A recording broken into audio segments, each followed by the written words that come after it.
Wakati hatujakaa sawa, grupu la majangili linatokea somewhere in Nigeria. Hawa jamaa wanajiita Danladians, wanatishia amani za wanavijiji tofauti tofauti, wanawateka wanawake na kuwatesa pia. Wanaume wanaopatikana wanaongezeka kwenye grupu ili kupambana dhidi ya serikali ambayo iko madarakani. Mbaya zaidi, serikali kama imelifumbia macho hili swala, wanaohangaika ni polisi tu. Wakati huu maisha ya watu wengi yanapotea na hili gang linazidi kutanua, na kila kiongozi anayesimama mbele ya kamera basi yeye anaomba kula tu.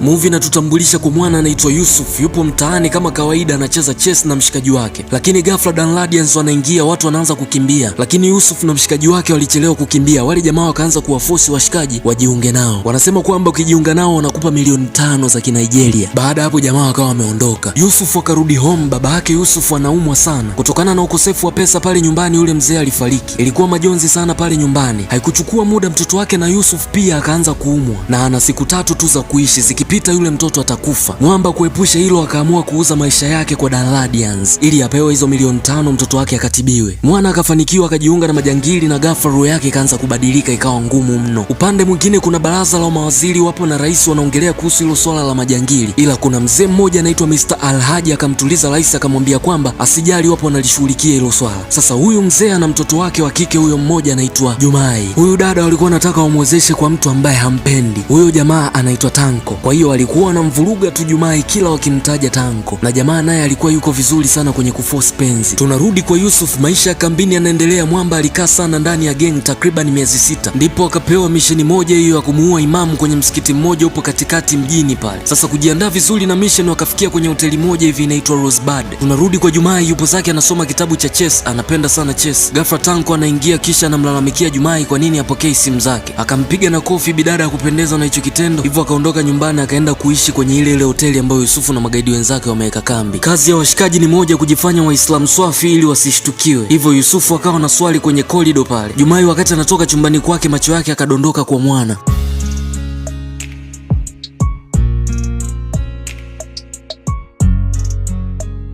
Alivyomaliza kuswali, Jumai akamfuata Mwamba, akajitambulisha pale, wakaongea kidogo, wakatengeneza urafiki. Kwa kuwa wote wanapenda chesi, basi usiku wakawa wanacheza pale.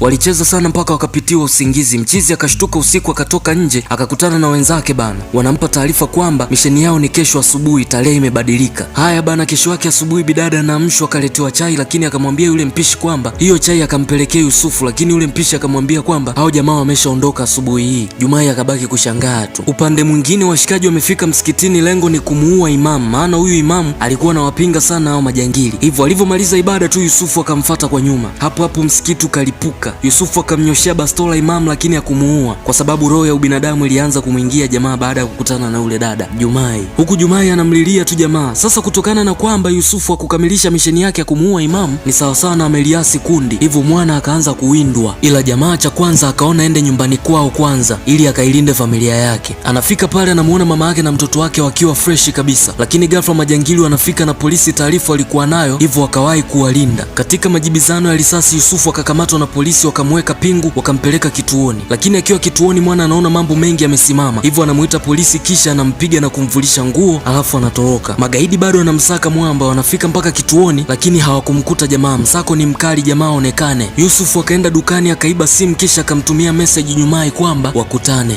Walivyokutana, Jumai kashajua jamani jangili, hivyo akawa anamlalamikia, ila Yusufu alimuelezea stori nzima mpaka yeye kufanya yote hayo. Pia akamwambia kwamba baba yake Alhaji sio mtu mzuri, baba yake ndo mwanzilishi wa hilo kundi la kijangili. Jumai akakasirishwa na hiyo kauli, kisha akaondoka kwa hasira. Wakati mwana kakaa pale kinyonge, ghafla anatekwa tena. Upande wa pili jamaa akapokea kipigo kikali, alafu Alhaji ndo anaongoza hao vijana mzee, kisha akawaamuru wamuue, lakini Jumai akatokea na kuwazuia. Kisha akawa anamshangaa baba yake kwa nini anafanya hivi, kisha akasema kwamba wakimuua Yusufu naye atajiua. Baba yake akasema wamchukue wampeleke kwenye gari. Safari ikaanza ya kurudi nyumbani, lakini njiani uvamizi unatokea tena. Jumai anatekwa kisha anarudishwa kwa Yusufu. Ni Tanko ndo kamleta ase mapenzi atamuua huyu, lakini kwa kuwa jamaa sio gaidi akawaua wale walinzi, kisha akamfungua Yusufu, akaanza kutoroka na polisi nao hao wakawasaidia kutoka salama. Lakini kwa bahati mbaya Tanko akapigwa risasi, lakini Yusufu na Jumai walitoka salama. Mwishoni kabisa polisi, Yusufu na Jumai wanafika kazini kwa Alhaji. Ushahidi umetimia, Alhaji ndo mwanzilishi wa uhalifu wote huu. Jamaa alifanya yote haya kwa njia ya kupata madaraka, alikuwa anataka kuwa rais. Akaanzisha hilo gengi ili lipambane na kiongozi ambaye alikuwepo madarakani kipindi hicho atolewe akae yeye. Hivyo mwana akakamatwa, na hapo ndo unakuwa mwisho wa huu mzigo unaitwa Boycott wa mwaka 2022. Ulikuwa na Mizela Kuchuni Zela Town, na hii hapa ni E7 Beat. Subscribe na utano notification bell. Tukutane kwenye video nyingine.